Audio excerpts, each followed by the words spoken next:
Bateri duduk tak? Oh, tekan lama-lama. Assalamualaikum warahmatullahi wabarakatuh. Alhamdulillahirabbil alamin. Wassalatu wassalamu ala asyrafil anbiya'i wal mursalin wa ala alihi wa sahbihi ajma'in. Asyhadu an la ilaha illallah wahdahu la syarika lah wa asyhadu anna Muhammadan abduhu wa rasuluhu. Allahumma salli wa sallim ala nabiyyina Muhammad wa ala alihi wa sahbihi wa man tabi'ahum bi ihsanin ila yaumiddin, amma ba'd. Syukur kita kepada Allah pada malam ini, walaupun malam yang musim orang bercuti, tapi alhamdulillah dengan rahmat Allah, Allah mengizinkan kita pada malam ini untuk sama-sama kita mengambil seberapa banyak pelajaran, teladan, ibrah, beberapa petunjuk-petunjuk daripada surah Al-Waqi'ah. Semoga kita semua tergolong dalam salah satu kumpulan, sama ada di kumpulan As-Sabiqun As-Sabiqun ataupun kumpulan Ashabul Al-Yamin. Malam ini sebenarnya adalah pertemuan kelas kita yang ke siri yang ke-7.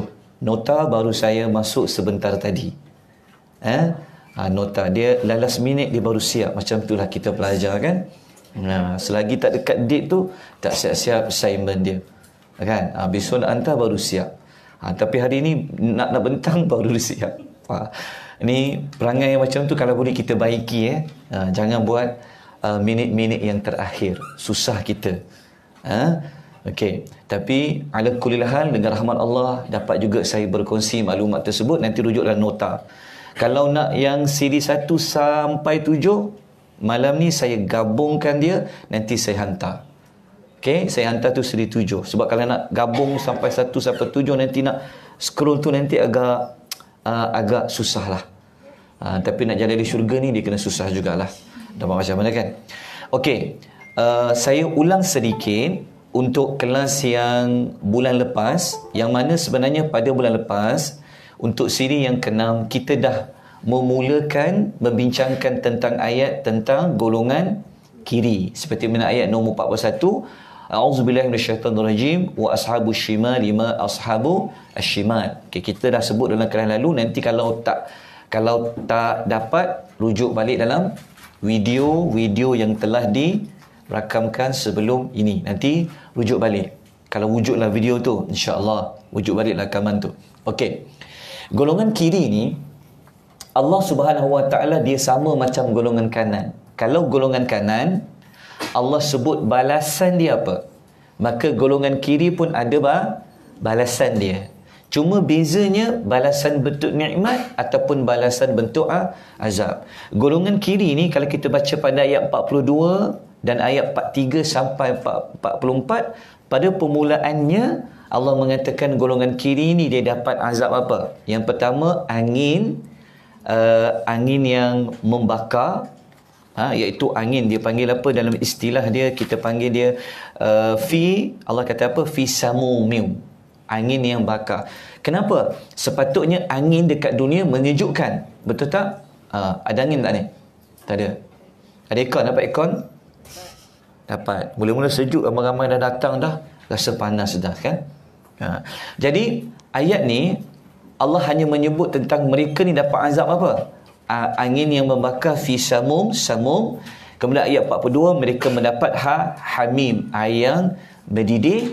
Dan yang ketiga Allah menyebutkan mereka mendapat disebut dalam ayat Quran wa dhillim yahmum, iaitu naungan asap hitam yang tidak sejuk dan tidak menyenangkan. Okey, kalau kita tengok ayat 42, 43 sampai 44 ni, mana azab api neraka? Kenapa Allah tidak sebut azab api? Kenapa Allah hanya sebut azab angin? Allah sebut hanya azab air yang panas, azab berbentuk naungan asap hitam. Kenapa tidak sebutkan api? Kerana saya dah sebut pada kelas yang lalu bahawa Allah nak memulakan menyebut azab yang kecil kepada azab yang besar. Maknanya Kalau angin tu pun sudah jadi azab, kalau air yang panas pun sudah jadi azab, kalau naungan asap hitam tu pun sudah jadi azab, macam mana dengan azab api? Sebab itu tidak disebutkan secara jelas dalam Al-Quran. Bukan bermakna tak ada, tapi Allah nak mengatakan kau golongan kiri, dengan 3 perkara tu pun kau dah tak mampu untuk menanggung, apatah lagi dengan azab api neraka. Okey. Kemudian kita telah pun ulas pada kelas-kelas yang lalu 3 azab ini. Okey. Kemudian golongan kiri ni Allah Ta'ala menyebut sebab apa mereka mendapat 3 azab tadi. Kenapa mereka dapat azab neraka? Okey, dalam surah Al-Waqi'ah Allah menyebutkan. Sedangkan kita belajar sebelum ni golongan as-sabiqun as-sabiqun, golongan ashabul yamin tidak disebut kenapa dia dapat nikmat tu, tapi golongan kiri disebutkan dapat nikmat. Sebab apa? Sebab apa? Golongan orang yang masuk neraka Allah bagi justifikasi dia. Sebab apa dia masuk neraka? Okey. Sebab tak apa, senyum, tak perlu kata apa-apa, biasanya jawabkan. Okey. Reason dia seperti mana kata para ulama, bahawa kalau Allah menyebut secara khusus sebab apa dia boleh masuk dalam neraka, apa yang dia buat, menunjukkan Allah nak menunjukkan apa? Keadilannya. Supaya nanti tak ada ahli neraka kata, kenapa kami masuk neraka? Kenapa golongan kanan tu boleh masuk syurga? Kenapa as-sabiqun boleh masuk syurga? Maka kalau telah disebut sebab-sebabnya, maknanya tidak ada alasan untuk menyalahkan lagi Allah. Setiap orang yang masuk ke dalam neraka, Allah itu sangat adil. Sebab itu Allah sebut kenapa ataupun penyebab kenapa dia masuk ke dalam neraka. Okey, dapat? Okey. 3 sebab tu apa? Yang pertama, boleh rujuk ayat nombor 45, ayat nombor 46 dan ayat 47 sampai 48. Okey, ketiga-tiga ini dia mempunyai kaitan dengan apa? Mempunyai kaitan tentang, kalau yang pertama ni ada kaitan tentang kerasulan. Kalau yang ayat 46 cerita tentang kaitan dengan rukun iman, beriman dengan Allah. Yang ketiga tu beriman dengan hari akhirat. Lengkap 3 perkara pokok agama. 3 perkara pokok agama ni maknanya dia ada kaitan dengan 3 rukun iman. Sebab engkau tak dengar, tak ikut 3 rukun iman tu lah menjadi penyebab kamu masuk ke dalam api neraka. Okey, yang nombor 1 tu, hidup dalam kesenangan dan kemewahan ni maknanya apa? Mereka ini tidak mendengar cakap Rasul. Maksudnya mereka hidup sesuka hati sahaja. Rasul kata ada benda kena buat, ada benda kena larang, kena infakkan harta, kena keluarkan zakat, tapi mereka tidak. Jadi dia kaitan dengan Rasul. Syirik itu dengan Allah. Dan yang ketiga, mereka tak percaya adanya hari kebangkitan, iaitu hari akhirat. Okey, ni saya telah ulas pada siri yang ke-6. So saya kena laju sikit sebab kita nak habiskan banyak siri lagi ni. Okey. Okey. Nanti boleh rujuk dalam nota. Ni telah pun kita sebutkan dalam kelas yang lalu, huraian-huraian dia. Saya cuma sebut ringkas saja. Saya mohon maaf ya bagi siapa-siapa yang dia terlepas pada siri yang lalu saya menyusun 10 jari dari ujung rambut ke ujung kaki Saya tak sempat nak ulang balik. Nanti boleh tengok rakaman yang telah pun diambil. Ketidakkesian orang rakam tu. Okey, tengok balik Okey. Saya mohon dia sebaik tuan-tuan puan untuk rujuk balik dalam video yang telah pun kita sebutkan sebelum ini. Okey, kemudian saya nak lanjutkan pada ayat yang ke-47. Okey, ayat 47 ni adalah kesalahan mereka yang ketiga. Kesalahan apa tadi? Mereka tidak percaya adanya hari kebangkitan. Maksudnya ada satu hari nanti manusia daripada kubur dia akan bangkit hidup semula. Okey. Dalam ayat 47 tu saya bulatkan hamzah tu kan ada perkataan aiza dengan inna. Dia panggil apa? Dia panggil hamzah apa? Dalam soalan tadabbur kita sebut pada minggu lepas, tapi saya akan mulakan dengan ayat ini. Mengapa mereka bertanya sebanyak 2 kali? Pada ayat nombor berapa tadi? 47. Macam mana kita tahu dia tanya 2 kali? Sebab ada hamzah istifham. Aidha, pertanyaan pertama. Inna, pertanyaan yang kedua. Cuma terjemahan Quran kita, dia terjemah satu je persoalan tu. Kalau buka Quran terjemahan, dia terjemah adakah tu satu saja. Sepatutnya adakah tu kena ada dua. Kenapa perlu kita highlightkan 2? Nak menunjukkan apa? Kenapa mereka bertanya 2 kali? Nak menunjukkan apa? Dia punya tak percaya tu. Sebab tu kenapa sebut 2 kali? Kita nak menunjukkan bahawa betapa keras kepalanya mereka tak nak terima hakikat bahawa Allah tu mampu menghidupkan orang yang dah mati. Sebab tu mereka bertanya dua kali. Sebab tu saya highlightkan ada dua. Cuma dalam terjemahan Quran yang ada pada tangan tuan-tuan, kalau boleh tambah satu lagi, adakah. Okey. Soalan ni sebenarnya dalam bahasa kalau kita belajar dalam bahasa Arab, dalam bahasa Quran, persoalan-persoalan macam ni dipanggil istifham jenis apa tau? Dipanggil persoalan berbentuk istifham ingkari. Ingkar tak ingkar? Ingkar tu bahasa Arab. Maksudnya persoalan yang bukan nak dapat jawapan, tapi persoalan yang berbentuk nak mengingkari, sambil mengejek-ngejek, sambil memperolok-olok. Adakah kalau kita tengok ayat tadi tu, dia kata, adakah selepas kita mati dah jadi tanah dan tulang, adakah kita akan benar-benar dibangkitkan semula?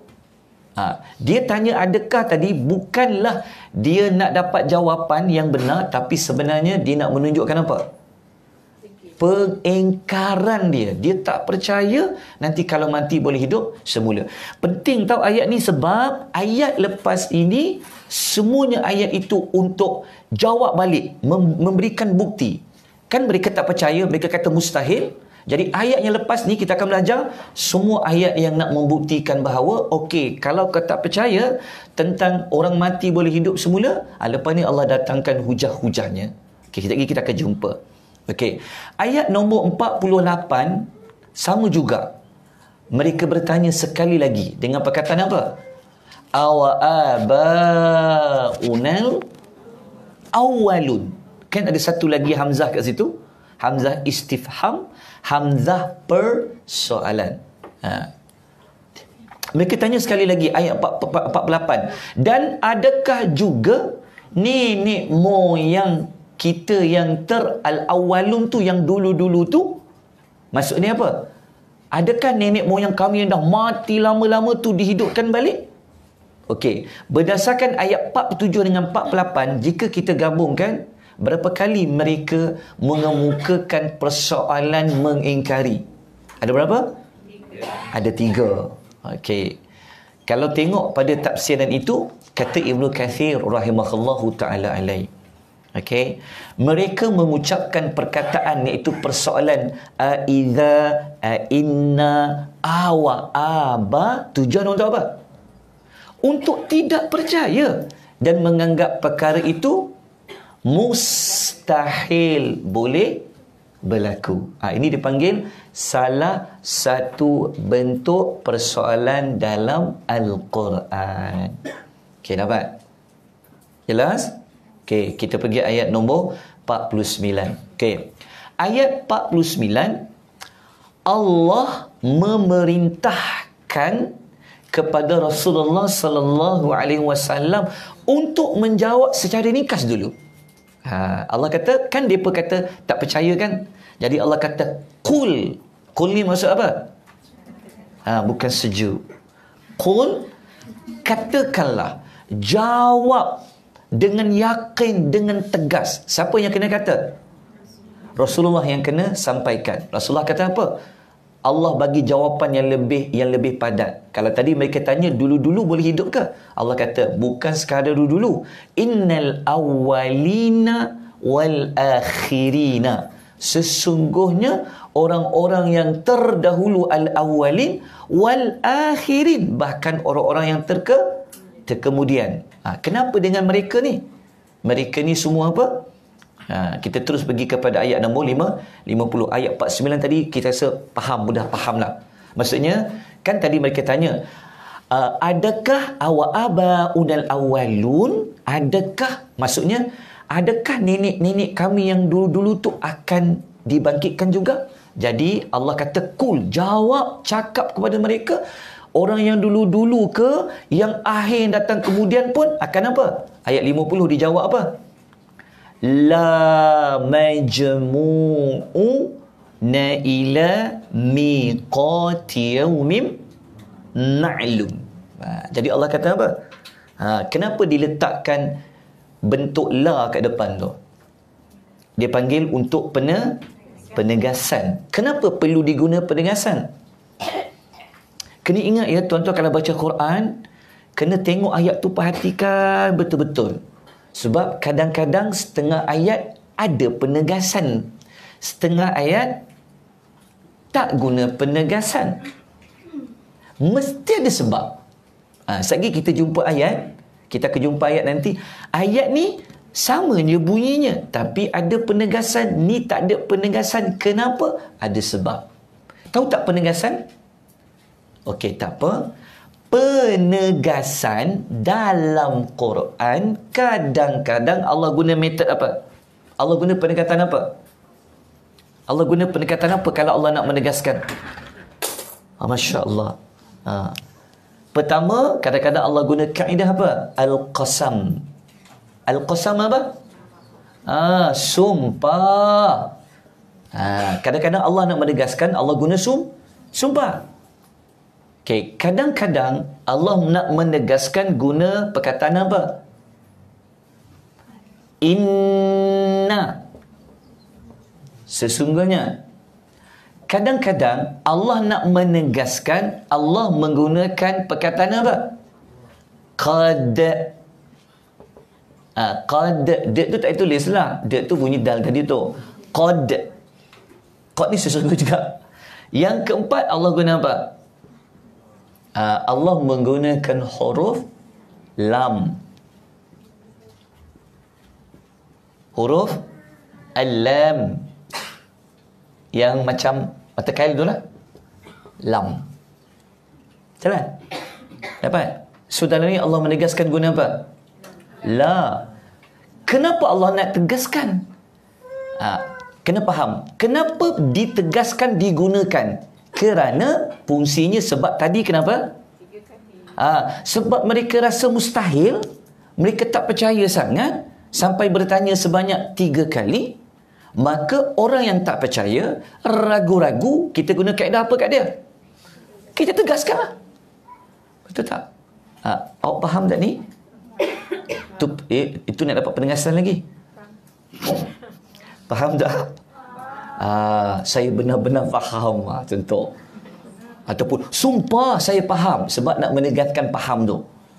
Jadi apabila mereka tak percaya, maka Allah gunalah lama jumu'u, benar-benar mereka itu akan lama jumu' ni dihimpunkan ila, pada miqat pada masa yang ditentukan, yaumin ma'lum. Yaumin ma'lum ni pada hari yang dimaklumi, pada hari yang ditentukan oleh Allah. Saya rasa yang ni faham.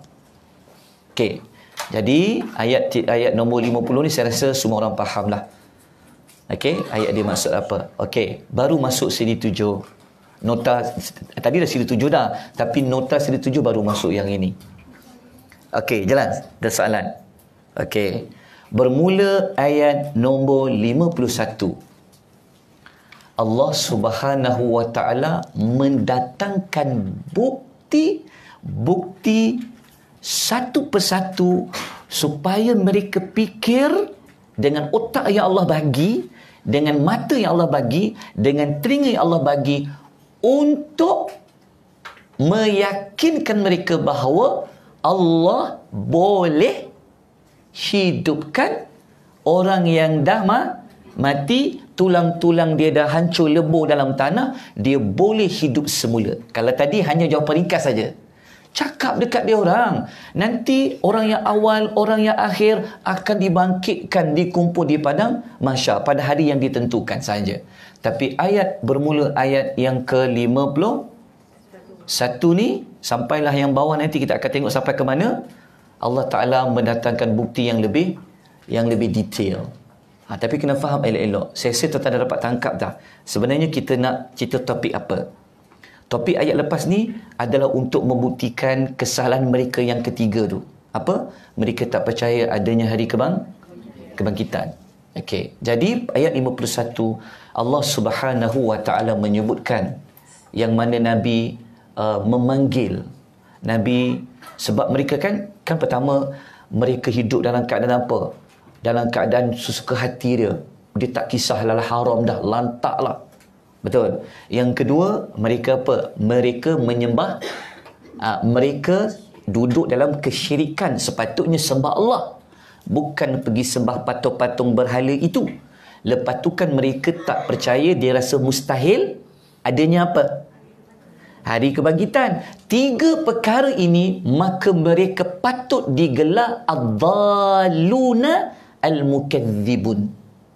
Nampak tak? Jadi Nabi pun Allah kata, "Thumma", kita baca ayat dulu. A'udzubillahi minasyaitonirrajim.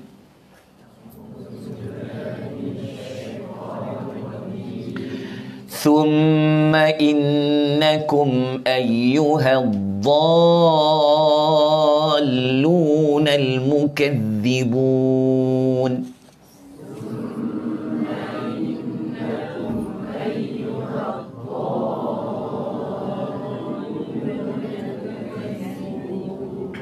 Masya Allah, ni lagu Bayati Data. Dia panggil.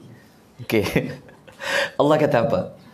Kemudian, maksudnya Allah nak suruh Nabi, sekarang ni kan tadi jawab umum kan? Bagi jawapan ringkas. Kali ni tengok bagaimana Allah suruh Nabi kemukakan bukti-bukti yang depan biji mata mereka, sebenarnya mereka akan setuju sebenarnya kalau bukti ini dipaparkan. Tadi Allah kata, summa, kemudian, innakum, sesungguhnya kamu, ayyuha, wahai, ad-dhalun, orang yang sesat. Bukan sekadar sesat, al-mukadzibun, yang mendustakan. Okay, Allah panggil mereka yang golongan kiri tadi tu, kan? Mereka ni Allah panggil golongan yang sesat. Kenapa dia sesat? Dia pergi cari jalan lain, jalan yang lurus sepatutnya sembah Allah. Kenapa Allah panggil mereka mendustakan? Sebab mereka tak percaya tentang hari kebangkitan. Orang yang macam ni dia panggil al-dhalun al-mukadzibun. Okey, kita baca tafsiran ayat. Kalau tuan-tuan dan puan-puan tak yakin dengan makna dia apa, maka ingat, kalau buat tadabbur, sekurang-kurangnya mesti merujuk dalam kitab tafsir. Kita tak ajar tafsir. Ramai orang confuse antara tadabbur dengan tafsir. Okey.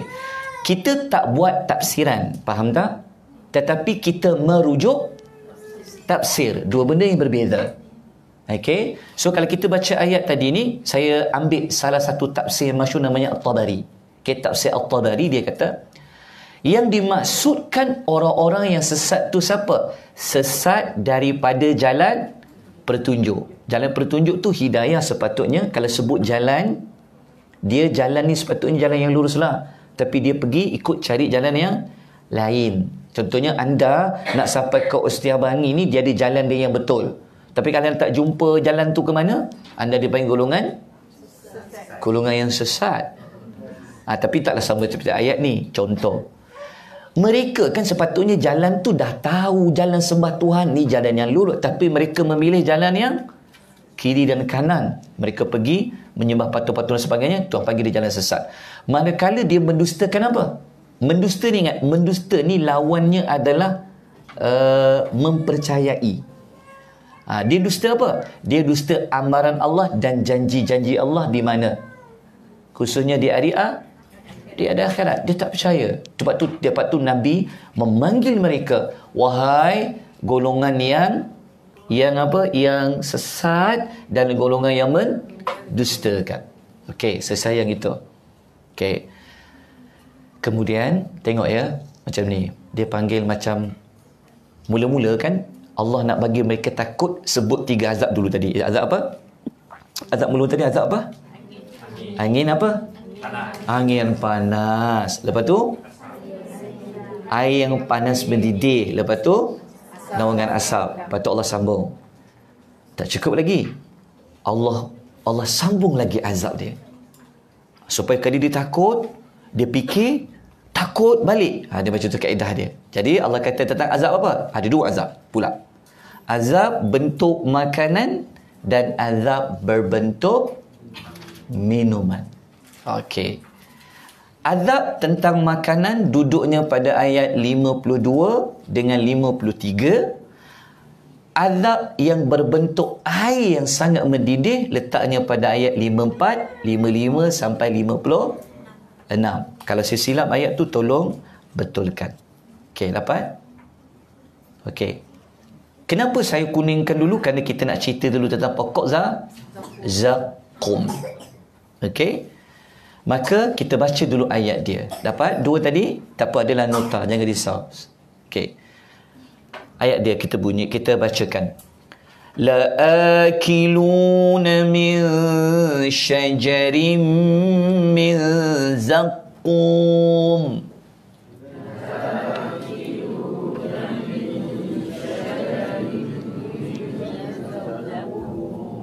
فَمَالِئُونَ مِنْهَا الْبُطُونَ.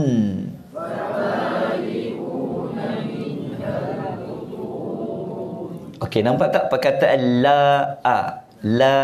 La tu huruf penegasan. Cuma kita boleh kata pasti, confirm, benar-benar. Mereka ni apa? La'akilun, akan memakan. Min, dari sajarin, iaitu pokok, min zakum, iaitu pokok zakum. Okey, pokok zakum. Dia maknanya dia makan buah zakum. Allah kata pasti kamu golongan yang sesat, kamu golongan yang tak percaya tentang kiamat, janji Allah, amaran Allah, pergi menyembah patung-patung berhala ni, kamu pasti nanti akan memakan dari sebatang pokok, iaitu pokok zakum. Okey, memakan. Dia makan macam mana? Famali'una minhal butun. Maka kamu akan makan dia sampai penuh perut kamu dengan pokok itu. Okey, kita baca tafsiran ayat dia. Okey, tafsiran ayat dia agak-agak boleh faham tak kalau baca terjemahan macam ni? Kalau tak rujuk je tafsir lah, faham tak maksud dia apa? Faham kan? Maknanya dia kalau ayat macam ni, kita bolehlah, kita dah boleh faham walaupun baca terjemahan. Kan ayat dia taklah terlalu complicated, tak lalu apa orang panggil apa? Complicated. Complicated. Status apa? Complicated. Okeylah. Complicated kan? Complicated. Kita fahamlah. Maksudnya nanti dia akan makan sebatang pokok, maknanya buah zakum lah. Dia akan makan sampai penuh perut dia yang itu. Okey. Cuma saya nak ajar satu lagi metodologi dalam nak mendapat makna keseluruhan ayat. Saya dah ajar dah kelas yang sebelum ni. Okey, anda yang datang bukan sekadar anda dapat maklumat, tapi kita mengajar anda tools, kita mengajar anda kaedah dia. Kaedah dia adalah kalau nak dapat lagi zakum ni, saya pernah ajar sebelum ni, anda cuba cari perkataan az-zakum, zakum dalam Quran dulu. Anda kena ada apps ataupun anda kena ada kalau anda suka guna manual, dia ada satu mu'jam al-mufaharras li adfadil Quran, Muhammad Fuad Abdul Baki buat, dia susun perkataan dalam Quran ni ayat mana, surah berapa. Jadi saya lebih suka guna manual. Buku rasanya kalau tuan-tuan orang belajar ngaji Quran ni kena ada mu'jam tu. Mu'jam al-mufaharras li alfadhil Quran, tak silap saya. Mu'jam. Dalam tu dia senaraikan perkataan ni apa ke ayat mana. Tapi kalau dia F dah senang dah. Okey, tengok. Setakat ini kita jumpa ada dua surah lain yang memuatkan cerita tentang Zakum. Yang pertama antaranya dalam surah As-Saffat ayat 62, satu tempat. Okey, kalau kita nak dapat makna keseluruhan kan. Sebab tu kalau anda baca Quran, anda cuba cari dulu. Dia macam ni. Ada setengah tafsir, kalau tafsir tu bentuk mentafsirkan ayat Quran dengan ayat Quran, anda akan jumpa ayat lain. Faham tak? Kalau macam buka Ibnu Kathir ke, dia akan bawa ayat lain yang menguatkan lagi makna Zakum tu. Jadi anda tak perlu carilah. Tapi kalau anda jumpa nanti, anda cuba cari. Ada tak perkataan lain Zakum dalam Quran? Bukan sekadar surah Waqi'ah. Rupanya ada. Surah Saffat ayat 62. Lepas tu surah apa pula? Surah Ad-Dukhan ayat 43. Lepas tu surah apa lagi? Al-Waqi'ah tadi itulah. Okey. Jika digabungkan ketiga-tiga surah ini, kita tengok contoh dalam surah Ad-Dukhan. Kita gabung tiga-tiga surah tu. Saya nak ajar anda supaya anda dapat maklumat yang menyeluruh. Okey. Tengok surah Ad-Dukhan ayat 43 sampai ayat nombor 46. Walaupun kita mengaji surah Al-Waqi'ah, tapi kita nak dapat makna yang lebih lengkap tentang Zakum tadi tu, kalau baca surah Ad-Dukhan ayat 43 46 tu, rupa-rupanya Allah kata Zakum. Jumpa tak perkataan Zakum? Ada perkataan Az-Zakum, ta'amul athim, makanan orang yang berdosa. Okey. Allah kata siapa yang kalau kita baca tadi sekadar perut dia penuh kan. Tapi bila kita baca ayat ni, kalau dia makan je, kal muhli yaghli fil butun. Dia makan je buah tu bagaikan kotoran minyak, iaitu umpama minyak yang mendidih dalam perut. Kal ghalil hamid, seperti air yang mendidih. Dia makan buah tu. Tadi kan kalau kita baca sekadar macam penuh saja. Tapi kalau ambil surah Dukhan, buah tu terlalu panas, boleh membakar perut dia di dalam. Tengok dapat makna tambahan. Kalau buka satu lagi surah apa tadi? Saffat. Allah kata sebenarnya pokok tu Allah dah tanam dah. Dah ada dah pokok tu ditanam. Di mana? Fil aslil jahim. Dia tumbuh di dasar neraka yang menyala-nyala. Pokok tu sudah ada. Sebab neraka sudah ada, syurga sudah ada. Jadi Zakum yang Allah sebut tu sebenarnya sudah ada. Nampak tak perkataan Zakum tu sekali lagi? Jumpa Allah kata innaha sajaratun takhruju fi aslil jahim. Kita dapat. Ini masih surah apa? Masih lagi dalam surah apa ni? As-Saffat 65 64, betul lah? Surah As-Saffat. Okey. Kalau kita baca sampai keseluruhan surah As-Saffat, kita jumpa maklumat tambahan apa lagi? Tal'uha ka'annahu ru'usus syayatin. Buah dia seolah-olah kepala-kepala syaitan. Jadi kalau kita gabung maklumat Al-Waqi'ah, kita gabung maklumat dalam surah Ad-Dukhan, kita gabung maklumat dalam surah As-Saffat, kita dapat makna yang lengkap. Apa itu Zakum dalam Quran? Dapat. Maknanya pokok yang ditanam di dasar neraka. Kepala bentuk rupa buah itu seperti kepala syaitan. Kalau dia makan, umpama dia makan pokok tu, umpama minyak yang mendidih di dalam perut. Tapi dia makan tak? Dia terpaksa makan sebab dia dah lapar. Itu Zakum.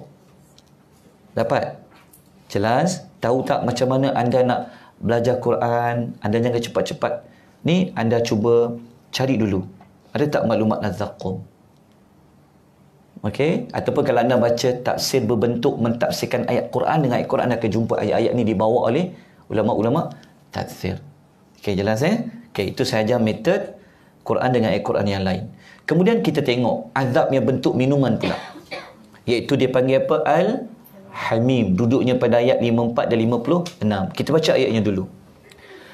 فَشَارِبُونَ عَلَيْهِ مِنَ الْحَمِيمِ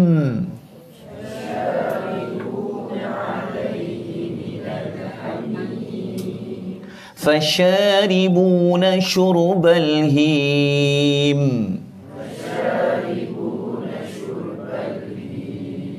Okey, kat mana perkataan hamim? Minal hamim. Jadi tuan kata maka. Kalau maka ni dia fa ni dia panggil fa yang berbentuk cepat. Jadi lepas dia makan tadi buah adha zakum yang rasa perut berdidih makan tadi, lepas tu dia akan buat apa?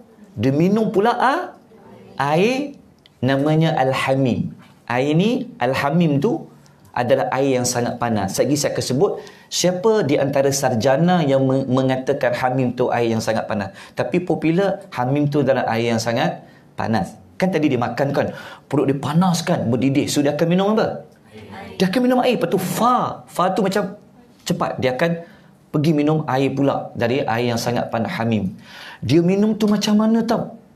Syurbal him, umpama unta yang tak puas-puas dia minum. Sebab tu unta satu binatang yang dia boleh simpan air lama kan.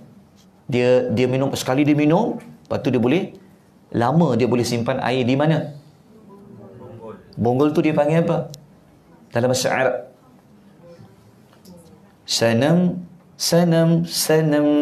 Sanamul ibil. Dia panggil? Tak betul. Bonggol.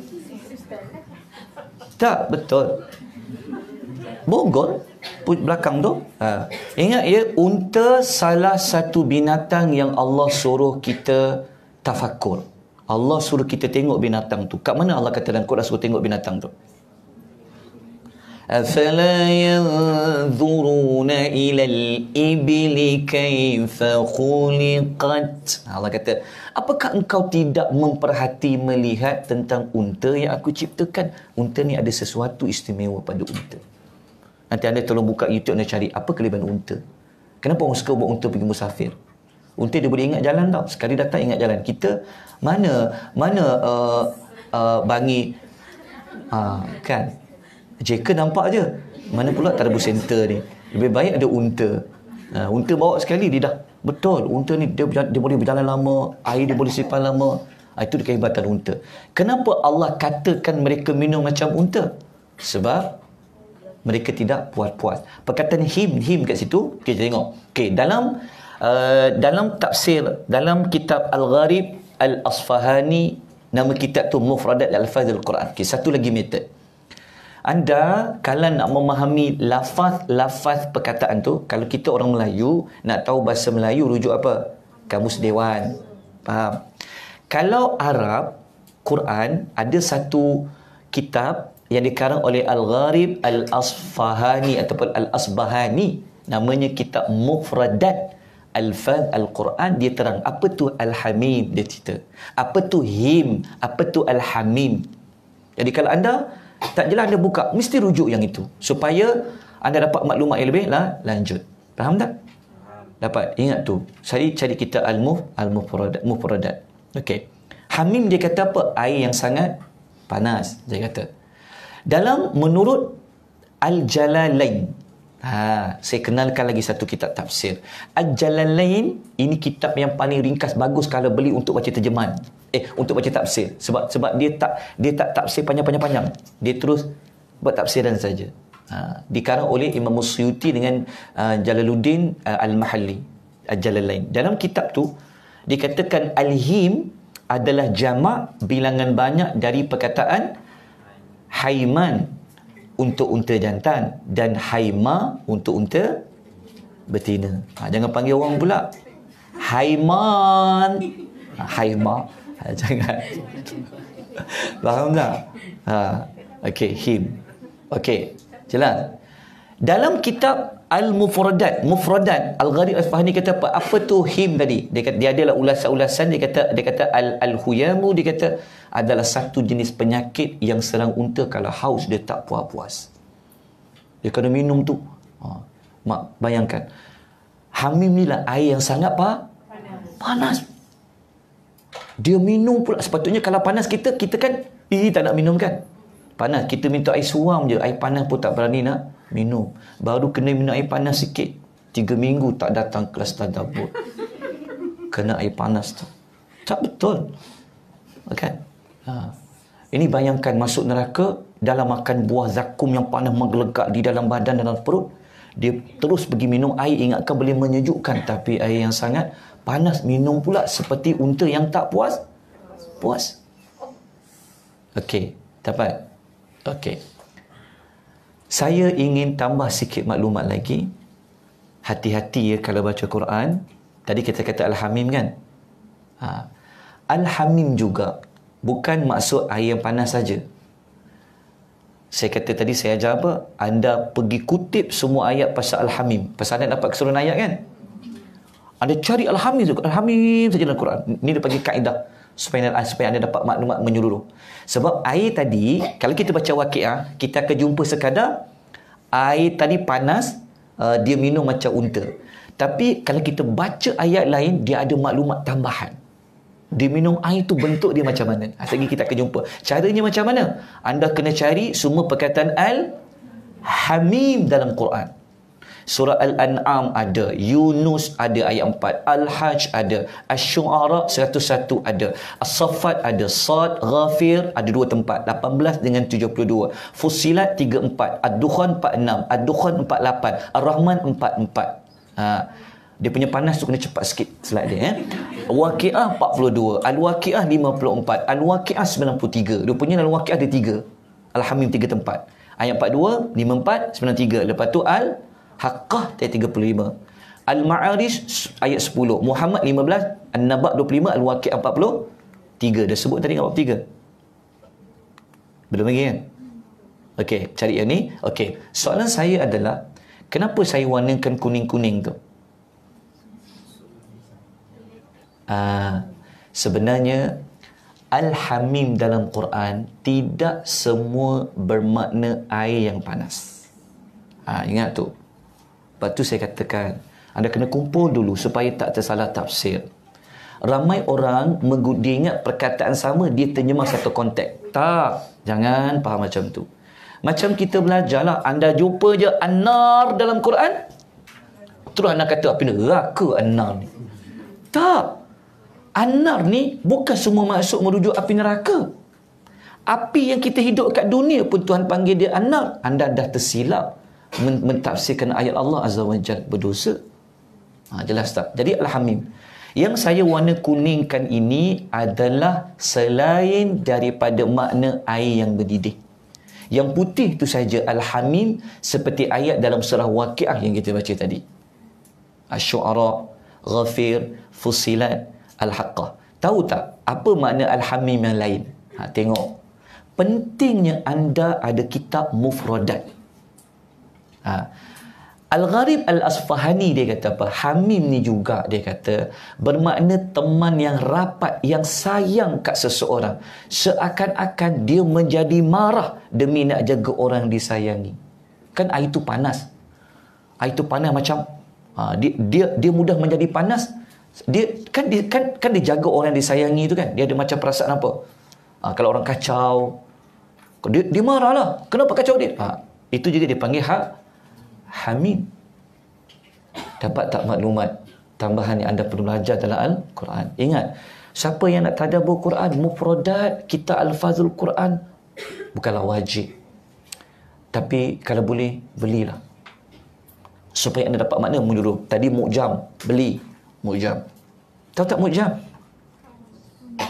Dia mu'jam tu, dia ada satu kitab yang dia menyenaraikan semua perkataan-perkataan dalam Quran, surah apa ke ayat apa.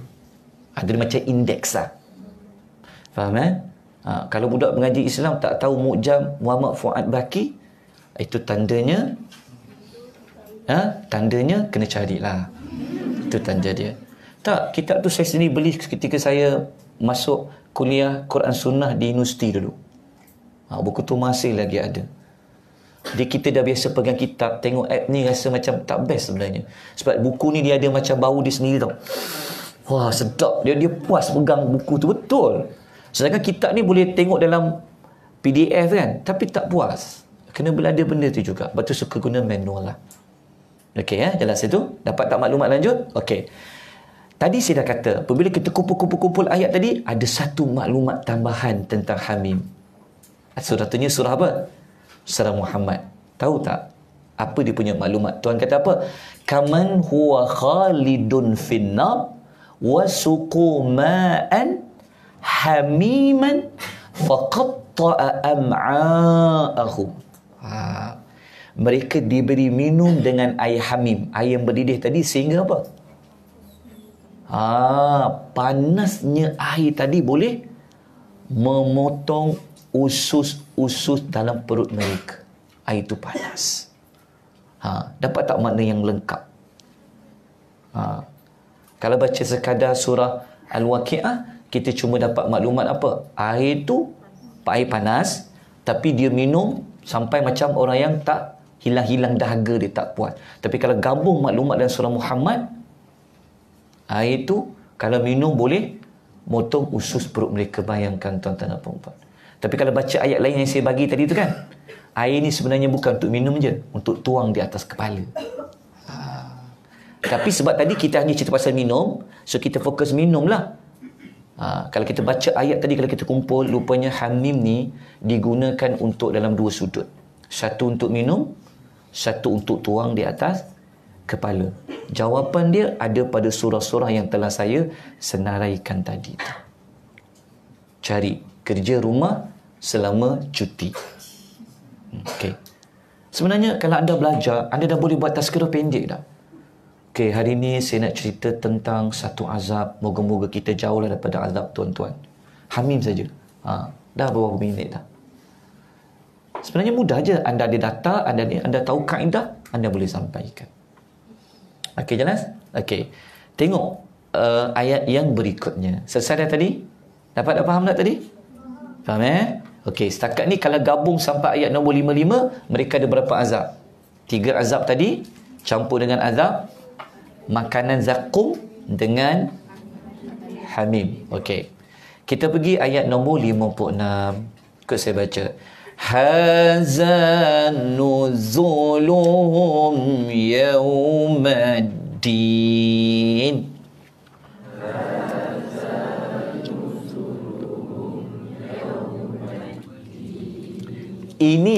Inilah tu merujuk kepada mana?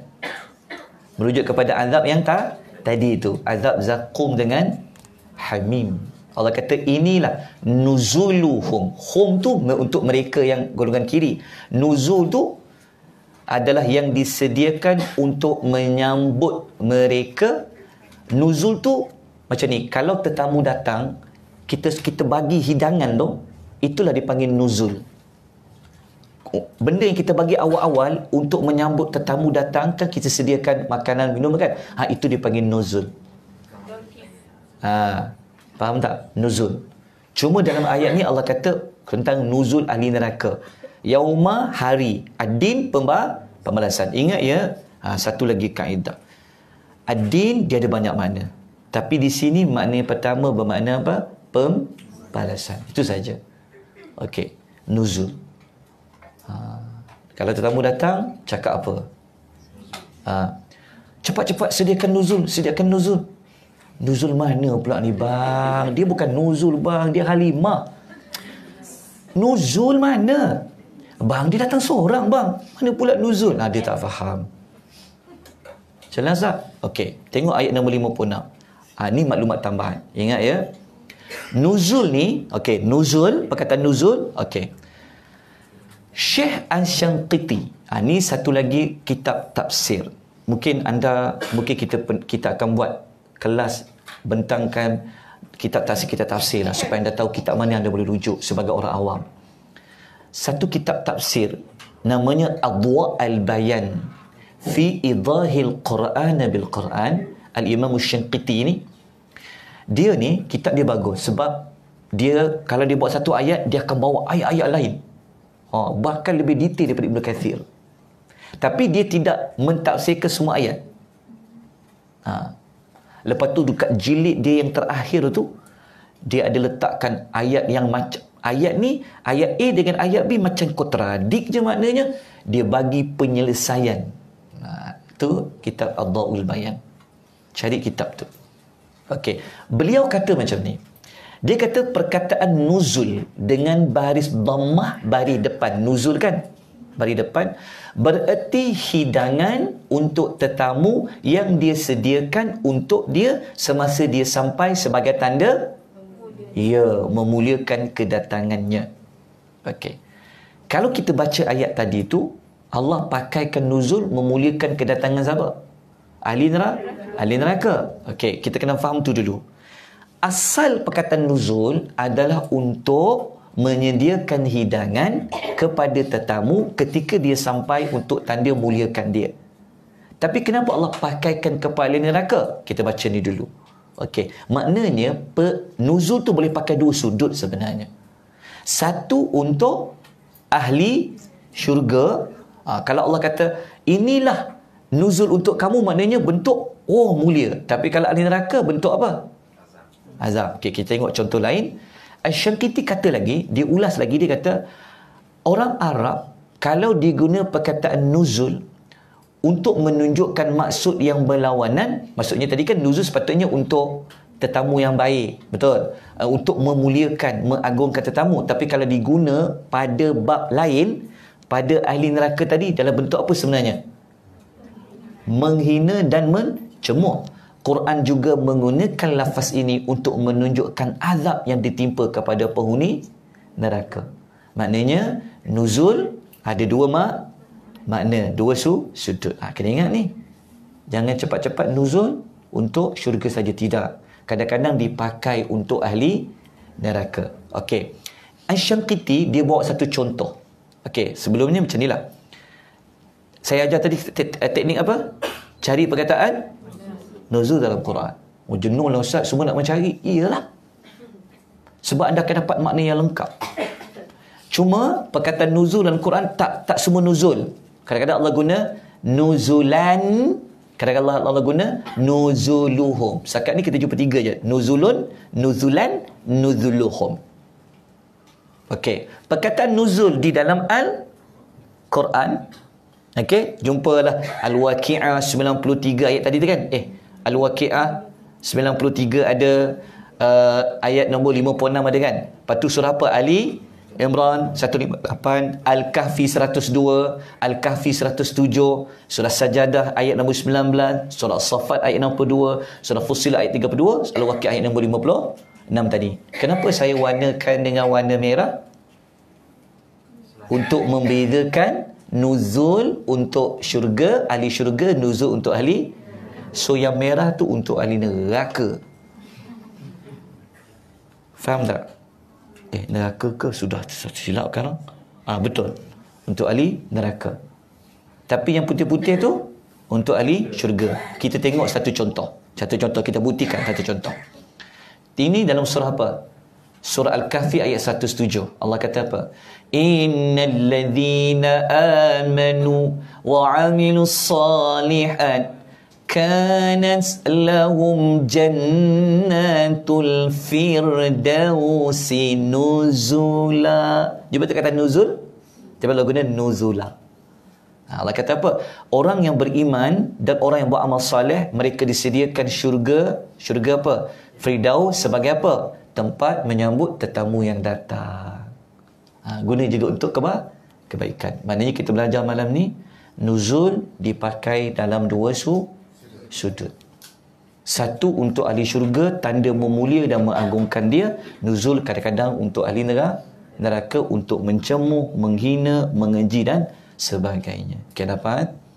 Okey, alhamdulillah. Ada soalan? Sebelum kita nak masuk ayat yang berikutnya ni, cepat. Dah 54 minit 40 saat. Berapa minit? 40 saat. Okay, jam ni saya berhati-hati. Okey, selesai? Okey. Sekarang mari kita lanjutkan tentang bagaimana Allah nak membuktikan bahawa mereka ini sebenarnya memang akan bangkit daripada mati dari kubur kepada alam akhirat. Okey, cuba tengok 4 perkara ni, nampak tak? Kalau dalam video nampak tak Syah? Dalam video nampak tak slide tu? Nampak. Kadang-kadang kita tengok tak nampak.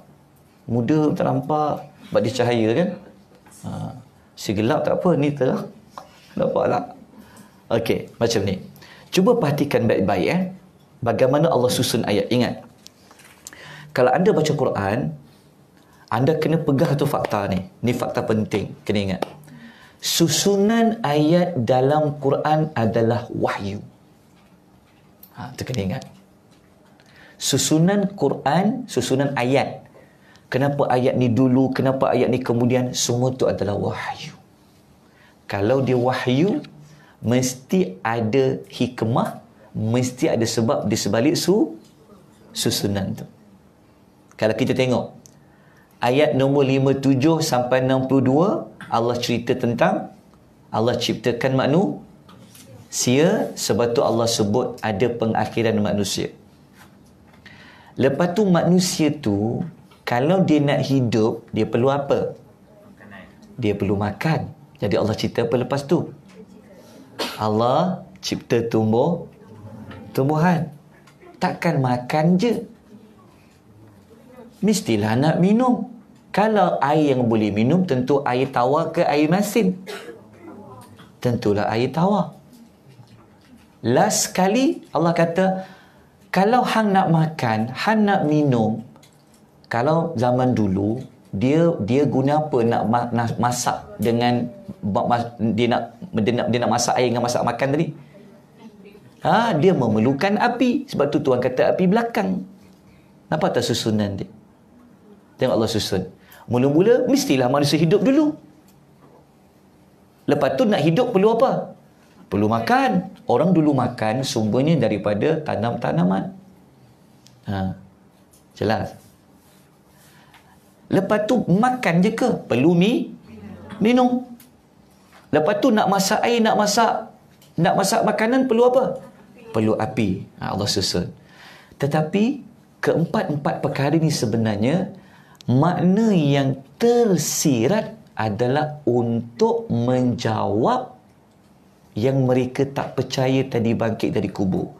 Saya nak tuan-tuan yang berikan pandangan apa relatednya cipta manusia bagi tumbuh-tumbuhan, bagi air tawar dan api kaitan dengan kiamat. Orang yang mati boleh hidup balik. Okay, tapi tak apa. Biasanya saya tanya, saya kena jawab cekap. Okey, dapat tak susunan ni dulu? Okey, Okey, dapat. Okey. Setiap dia macam ni, dalam masa yang sama dia menjadi nikmat lah. Allah ni dia sebut macam dia sebut 2 sekali, 3 sekali. Pertama adalah untuk nikmat tu satu. Yang kedua adalah untuk apa? Untuk menunjukkan Tuhan je yang boleh buat semua tu. Yang ketiga apa? Ada mesej di sebalik empat perkara dengan hari kebangkitan. Okey. Cuba perhatikan baik-baik. Ayat 57 sampai 62 tu, pada manusia Allah sebut dia ada akhir dia. Pada tumbuhan Allah sebut akhir dia. Pada minuman Allah sebut akhir dia. Tapi kenapa pada api Allah enggak sebut akhirnya? Faham tak? Kan ada macam ni. Tahu tak akhir-akhir? Maksudnya lepas Allah kata nikmat, Allah kata nikmat ni kami boleh tukar jadi tak jadi nikmat. Allah sebut pada tiga-tiga. Tapi pada api Allah tak sebut pun. Apa sebab? Kenapa? Tanyalah Allah. Okey. Memanglah kita boleh tanya Allah kan? Sebab kita memerlukan kitab tafsir. Okey, saya bagi anda petua juga. Kalau anda nak dapat tafsir yang berbentuk dia combine antara contemporary punya tafsir dengan klasik, anda boleh guna tafsir Al-Munir Dr. Wahbah Az-Zuhaili itu. Kalau yang Arab, tulisan Arab ada 15 volumes. Yang terjemahan pun ada 15 volume. Sebab saya punya kajian saya memang pasal dia. Dr. Wahbah punya bentuk-bentuk munasabat dia buat macam mana. Jadi kita dah baca dia punya metod. Dia gabung antara tafsir yang klasik dengan tafsir yang contemporary. Jadi anda tak perlu buka satu-satu dah. Tafsir Ar-Razi, tafsir apa. Itu yang paling cepat lah kalau nak cepat. Itu tip dia. Okay, dapat? Jadi semua yang saya nak bentangkan ni, kebanyakan maklumat itu saya ambil ni dalam tafsir Al-Munir. Jadi saya sendiri tidak mentafsirkan sendiri sebab benda ni Allah tak terangkan tau. Allah tak terangkan. Kenapa pada api Allah tak terangkan dia tak disebut akhir? Kita tak boleh buat macam sendiri ya. Haram hukumnya. Maka kita perlu berpegang kepada ulama-ulama yang dalam bidang dia. Maka jumpa. Oh, jumpa jawapan dia. Okey, saya akan bukakan pada tuan-tuan. Tuan-tuan lagi senang. Dengar je, tak payah buka kitab tu kan. Lagi jimat waktu kan. Betul tak? Itulah kelebihan pergi kelas tu. Okey, tak apa. Okey, kita baca ayat nombor 57. Allah cerita pasal penciptaan manusia. Nahnu khalaqnakum falawla tusaddiqun.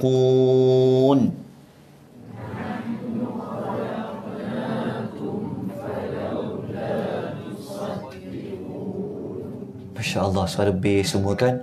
Nahnu khalaqnakum. Tak apa, janji baca Quran. Allah kata apa? Kami telah menciptakan kamu. Falaula, maka kenapa kamu tak percaya? Tak percaya apa sebenarnya? Tak percaya apa? Soalan dia. Okey. Dia macam ni. Reason dia macam ni. Saya padam ni dulu. Okey. Saya padam ni dulu. Saya padam je dulu. Nanti saya tulis. Okey. Terulas ayat tu dulu. Okey. Maknanya ayat 57 Allah nak cerita tentang Allah ciptakan manusia. Kenapa kamu tak percaya? Okay, apa makna ayat dia? Okay, kita tengok tafsiran lebih selamat. Ibnu Kathir rahimahullahu ta'ala. Saya sebut Ibnu Kathir sebab kitab ni mudah nak didapati. Ingat, Ibnu Kathir jangan beli yang full version tu. Panjang. Sekarang ni ada yang terjemahan, ada tiga pengarang yang menterjemah, yang meringkaskan tafsir Ibnu Kathir. Ada 3 pengarang berbeza. Satu pengarang tu, saya ada 3 versi kat rumah saya. Nanti anda jalanlah rumah saya. Anda pergilah tengok 3 versi tu. Saya tak cas apa-apa. Tapi kena buat kad. Pinjam buku lah. Ibnu Kathir, kalau anda nak beli, anda beli yang pustaka Imam Syafi'i. Indonesia punya. Malaysia nya tak jumpa lagi yang buat terjemahan. Itulah ustaz-ustaz Malaysia ni siapa tak faham, sibuk kot. Indon laju menterjemahkan. Cari yang pustaka Imam Syafi'i. Kalau Google, pustaka Imam Syafi'i, dia warna hijau tu. Terjemahan dia lebih senang faham nak. Kitab tu diringkaskan oleh Syekh Muhammad Al-Syekh nama dia. Kalau baca macam ni dia ringkaskan, dia baca 3 tahun untuk meringkaskan. Bayangkan 3 tahun dia baca, baru dia boleh ringkaskan. Allahu Akbar.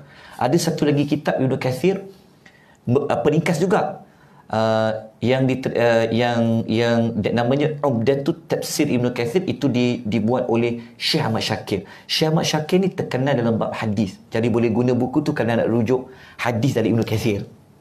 Ada satu buku lagi, dia buang semua Israiliyat yang ada dikaitkan atas Ibnu Kathir. Dia tak guna langsung Israiliyat, dia buang. Sebab Ibnu Kathir kadang-kadang dia buat Israiliyat yang bentuk masih boleh diterima. Faham tak? Dia buang semua yang dikarang oleh Al-Mubarakfuri. Al-Mubarakfuri tu dia buang semua. Nak guna yang mana? Anda gunalah tafsir yang Pusaka Imam Syafi'i, Syekh Muhammad Al-Syekh nama dia. Okey, anda boleh kat sini, kat mana? Dalam tafsir ni dia tutup. Oh, tak ada. Tak adalah. Nanti anda cari dalam Google lah. Anda kan kuat Google kan? Tidak ada tu. Tak Google image lah, nanti jumpa. Okey. Apa makna kenapa kau tak membenarkan tadi tu? Hujungnya ni lah. Kenapa kita baca ayat ni? Kenapa Allah nak bagi reason, dia telah menciptakan kamu. Kenapa kamu tak mau membenarkan? Kata Ibnu Kathir, tengok. Dia kata, Ibnu Kathir kata, dia buat tafsiran, dia kata, kami yang telah memulakan kejadian kamu sebelum kamu semua belum ada apa-apa. Apakah Tuhan yang berkuasa menjadikan sesuatu permulaan, berkuasa juga untuk mengembalikan semula? Oleh sebab itulah Allah kata, kenapa kamu tak percaya? Ayat ini bermaksud apa? Tak percaya tentang apa? Mengapa kamu tidak membenarkan adanya hari kebangkitan? Okey. Baru saya tulis. Macam ni. Saya berdiri Boleh tuan-tuan Okey, esok cuti kan? Kenapa tak datang bawa buah limau? Boykot Cina Okey, macam ni. Ada mic ya? Mic panjang tak? Alright, dia macam ni. Dia sebenarnya cara Allah nak present ayat ni dia macam ni. Kita kan mula-mulakan dia macam ni. Mati, hidup, mati, hidup. Lepas tu tak, kita yang mati kalau sebut mati nanti. Dia ada dua mati, dua hidup aja. Mati, hidup, mati, hidup. Semua orang akan lalui mati yang pertama, mati yang kedua, hidup pertama, hidup kedua. Okey. Kita mula-mula waktu kita belum dilahirkan, Allah tak bagi roh lagi, kita dipanggil mati. Sebab tu surah Al-Mulk dia mulakan dengan allazi khalaqal mauta wal hayata. Maut, di sini kita mati. Waktu kita mati ni dia panggil tidak wujud. Kita kan kita pernah lalu satu masa kita tidak wujud. Dan surah apa yang kata kita pernah lalu satu masa kita tak wujud? Kita tak disebut apa-apa pun. Surah apa tu? Macam tak wujud je surah tu. Faham tak? Surah Insan lah.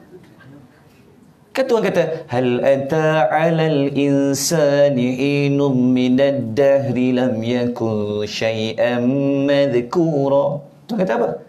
Bukankah sebelum ini, bukankah engkau pernah lalu wahai insan?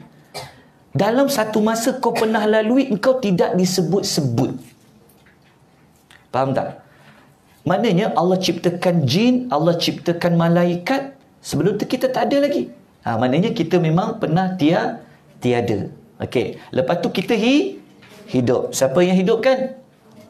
Jawapannya adalah Allah. Hidup kat mana? Hidup di dunia. Ingat, surah Al-Kahfi dia nak bawa metod ni. Sebab orang Arab musyrikin dia tak percaya hidup kat mana. Ni dekat dunia kan, saya pakai warna merah lah, saya pakai warna hitam lah. Okey, biru tak nampak kan? Biru kadang tak nampak dah sekarang ni birunya. Tak, sebab belakang pun tak nampak. Okey. Kenapa terketawa? Okey, hidup dunia. Mati bila? Barzakh. Okey, mati barzakh, hidup okey, kiamat lah. Okey, orang Arab dulu mereka tak percaya yang mana? Mereka tak percaya fasa ni. Lepas mati nak pergi sini. Ini yang ayat tadi tu. Dia tanya inna dengan aiza dengan inna tadi tu. Dia tak percaya yang lepas mati jadi tulang-tulang pergi ke sini. Jelas tak? Okey. Soalan dia adalah siapa yang wujudkan manusia sebelumnya tidak ada? Jawapannya adalah Allah. Siapa yang matikan hidup lepas hidup, lepas tu dia jadi mati? Jawapannya Allah juga. Siapakah yang boleh menghidupkan lepas jadi kubur pergi kepada kiamat? Jawapannya Allah juga. Okey. Tapi mereka tak percaya dekat sini, faham tak? Sedangkan mereka ini kenalah tanya balik. Ke Allah ni saya padam. Okey, saya padam. Mereka tak percaya dekat sini. Faham tak? Dekat poin ni dia tak percaya. Pada sinilah dia tak percaya kat sini. Okey, dia tak percaya kat sini. Sedangkan dia lupa. Sebelum ni dia tidak. Okey, saya nak tanya. Antara nak cipta daripada tiada kepada ada, daripada yang dah sedia ada tapi mati dalam kubur nak hidup balik, mana lebih susah? Faham tak istilah ni? Sepatutnya yang ini lebih susah. Allah tidak ada susah apa-apa. Tetapi sepatutnya daripada kita tak wujud lagi. Kan tak wujud tu maksudnya kita kan belajarkan fasa. Kejap lagi saya akan tunjuk fasa tanah, fasa air mani 4 peringkat, fasa tu dalam Quran. Okay, faham tak? Kan sebelum, kalau kita bangkit dari kubur, kita pakai badan yang mana? Telinga yang mana? Kaki yang mana? Mata yang mana? Mata yang masa kita hidup dekat sini kan? Sepatutnya yang susahnya di sini. Sebab di sini kan kita kita mula proses air mani dan sebagainya kan. Mereka terlupa yang belah sini. Mereka terlupa yang belah sini. Tapi dia duk tak percaya yang sini. Dia terlupa yang belah sini. Jelas tak? Ayat ni dia nak bawa kita begitulah. Allah nak ceritakan dulu yang ini. Angle dia di sini dulu. Tu bunyi ayat dia ni. Tuhan kata apa?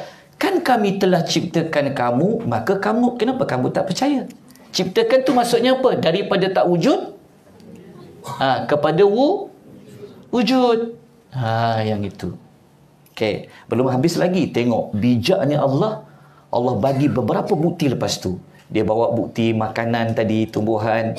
Dia bawa bukti yang lain. Okey, jelas tak?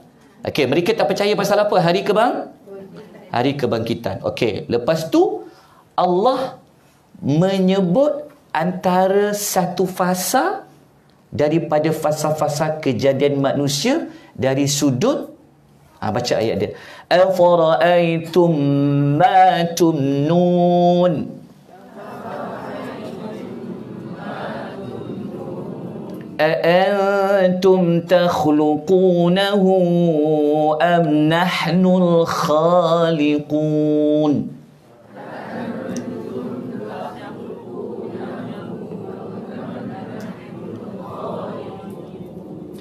Masya Allah. Okay, Allah kata, tidakkah kamu memikirkan, kamu melihat, kamu fikir tentang keadaan air yang dipancarkan? Tentu air apa?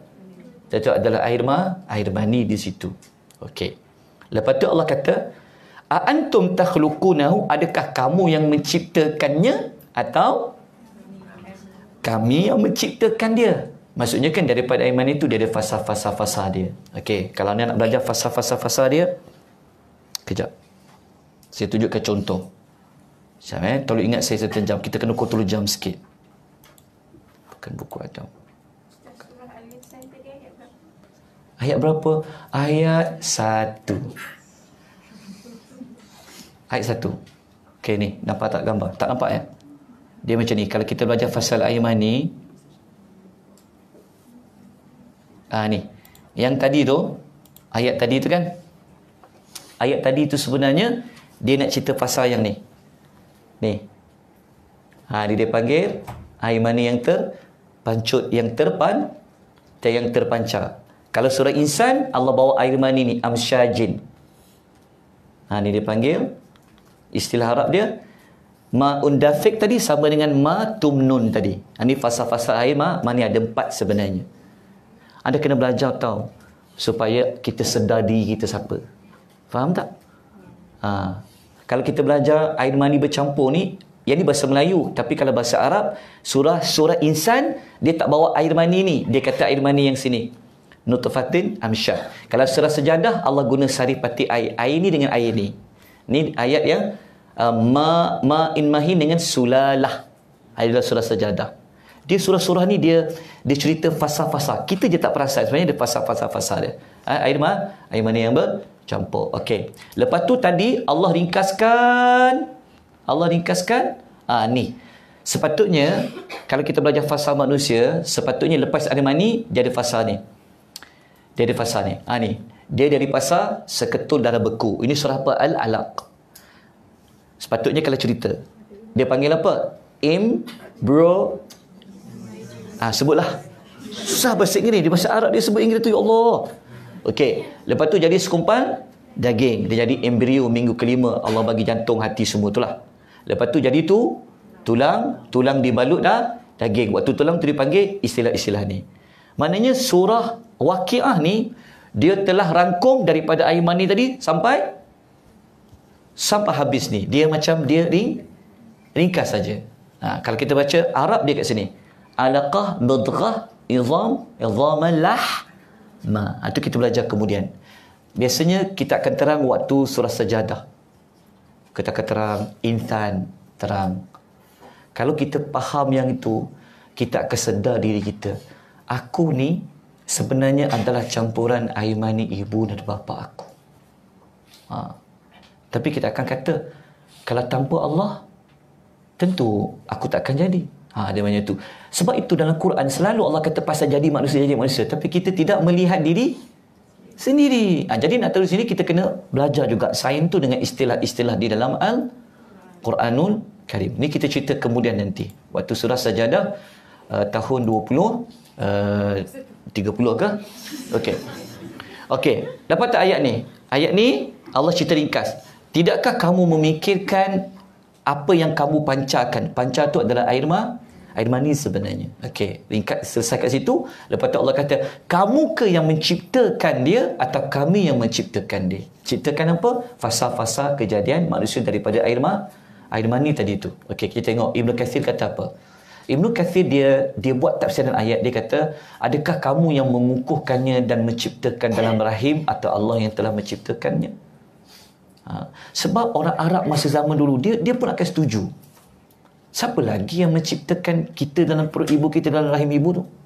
Dalam rahim ibu tu kalau baca dalam, dia surah yang paling lengkap menyenaraikan fasa-fasa tu adalah surah Al-Mu'minun. Allah kata fi qararin makin. Kita kena belajar macam tu supaya kita tak lupa diri kita asal dari siapa. Kadang-kadang kita dah besar, dah pandai, dah ada degree, dah ada master, dah ada PhD.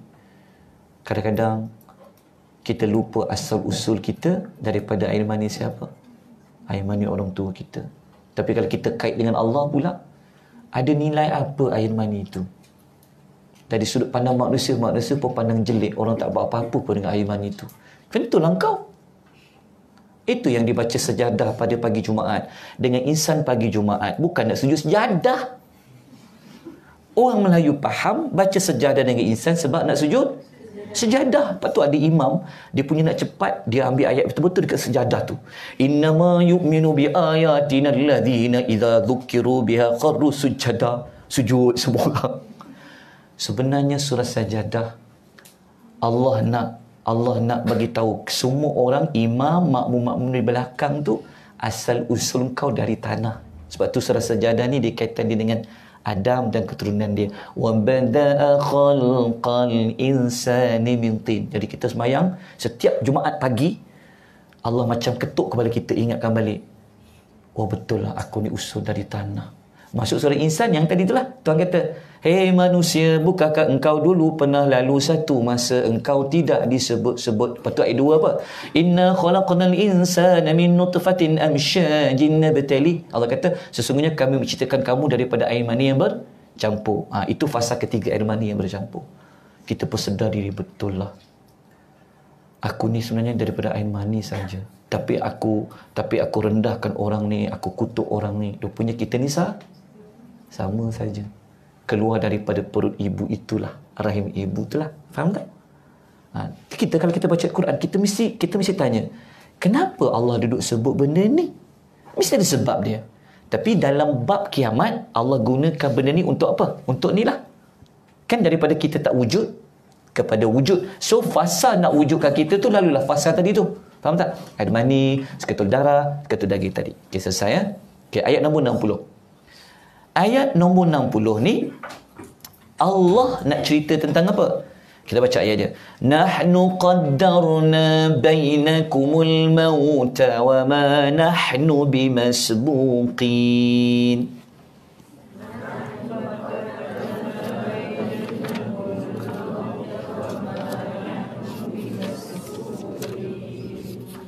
Masya Allah, dia tertinggal ke?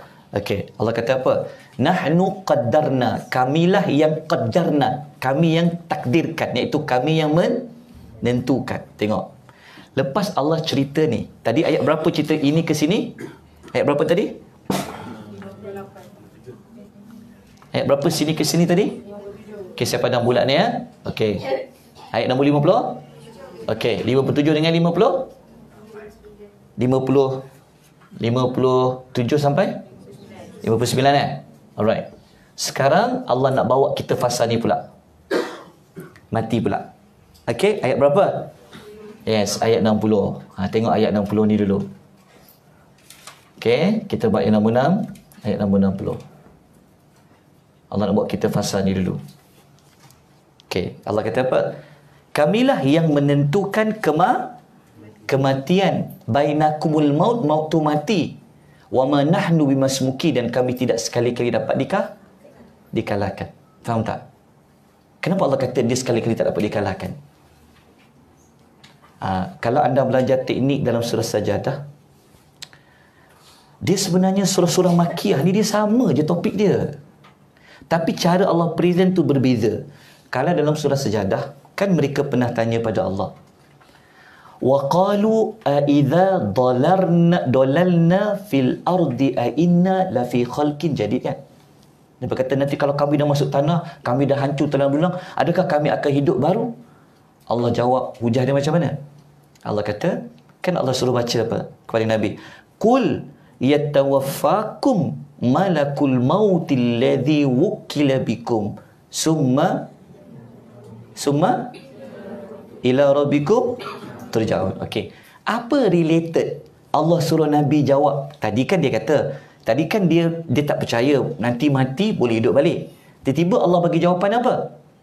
Cakap dekat diorang, Muhammad, nanti diorang ni ada satu malaikat maut diwakilkan pada setiap orang untuk dia mati dan kepada Allah dia kembali. Apa hubung kait ayat itu dengan ayat pasal kiamat tadi tu? Faham tak? Sama juga ayat ni. Kamilah yang menentukan mati antara kamu dan kami tak dapat sekali dikalahkan. Related dia kenapa? Ingat, kalau anda baca ayat Quran, biasanya ayat yang selepas dia anda kena pahati ayat sebelum. Tu dia panggil kaedah hubungan ayat selepas dengan ayat sebelum. Dia tak putus cerita lagi. Sebab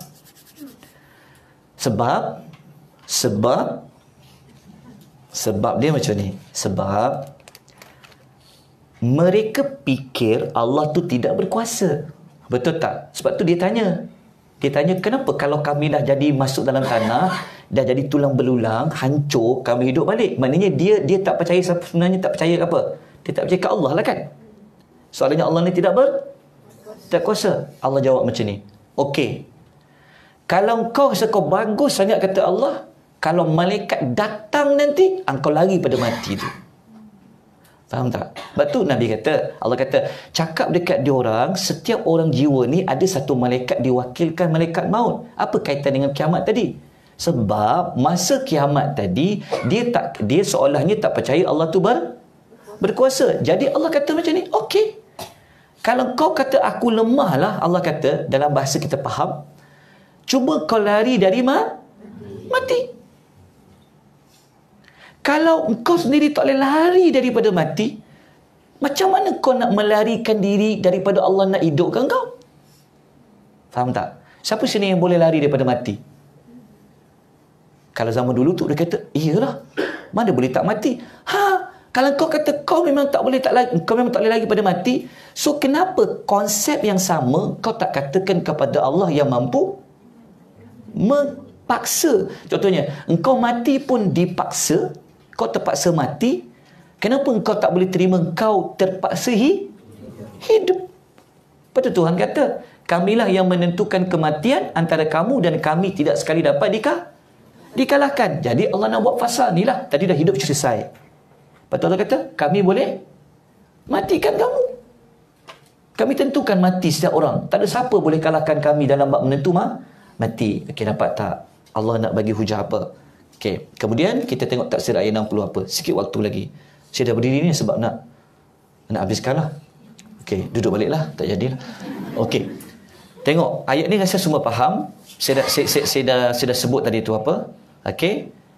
Kalau baca tafsiran dia, Ibnu Jarir kata, maksud dia apa? Kami yang telah menentukan mati kat kamu bila umur berbeza-beza. Asy-Syangkiti kata apa lagi? Ada mereka yang mati masa kecil, ada mereka mati ketika muda, ada mati ketika umur sudah usia lanjut, ada yang mati ketika kelas tadabbur, ada yang mati balik pada kelas. Tak, contoh. Sebenarnya nak menunjukkan apa? Allah ni kau tak boleh kalahkan dia. Dia dah tentukan orang mati kecil ke, kau mati besar ke, kau mati tua ke, tak mati-mati pun ada lagi.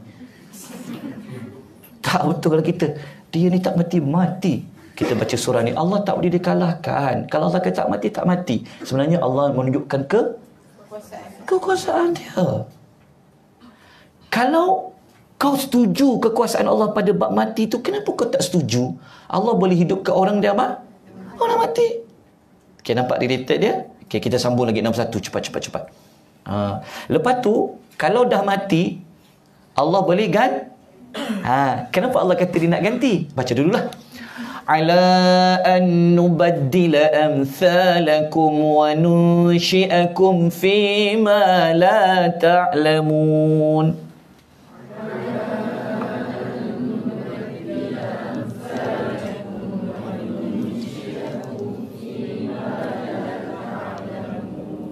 Masya Allah, lagu Bayati Data nama aja. Bahkan itu dia punya tafsiran lah, bukan terjemahan dia. Bahkan kami berkuasa menggantikan orang-orang yang serupa dengan kamu, dan kami berkuasa menciptakan kamu dalam bentuk kejadian yang kamu tidak mengetahui. Sebenarnya Allah nak cerita part mana? Yang ni. Kan tadi dah mati kan? Boleh tak Allah hidupkan balik? Ya. Ayat nombor berapa? Yes. Ayat 61. Soalannya nanti kalau kita mati, Allah boleh hidupkan balik. Keadaan yang apa-apa pun Allah boleh hidupkan balik sebenarnya. Okey, selesai. Faham tak ayat ni? Okey, kita baca tafsiran ni kalau lagi faham. Tafsiran ni saya bawa satu pendekatan lain. Cari ayat Quran yang lain yang boleh membantu tafsiran ini. Tapi kita fahamlah. Ayat nombor 1 ni sebenarnya Allah nak cerita pasal ni sebenarnya, betul. Lepas mati boleh? Tadi Allah kata, kami boleh je nak matikan kamu, Allah boleh hidupkan satu umat lain, orang yang lain. Macam ayat ni juga, surah An-Nisa ayat 133. Iyasha yuzhibukum ayyuhan nasu wa ya'ti bi akharin wa kana Allahu ala dhalika qadira. Allah kata jika Allah nak mengendakilah, dia boleh matikan kamu umat manusia, dia datang dengan umat-umat yang lain. Okey, selesai. Saya faham kok ayat ni, kita ringkaskan. Kita pergi terus ayat nombor 62. Okey, ayat nombor 2 Tuhan kata apa? وَلَقَدْ عَلِمْتُمُ النَّشْأَةَ الْأُولَى فَلَوْلَا تَذَكَّرُونَ.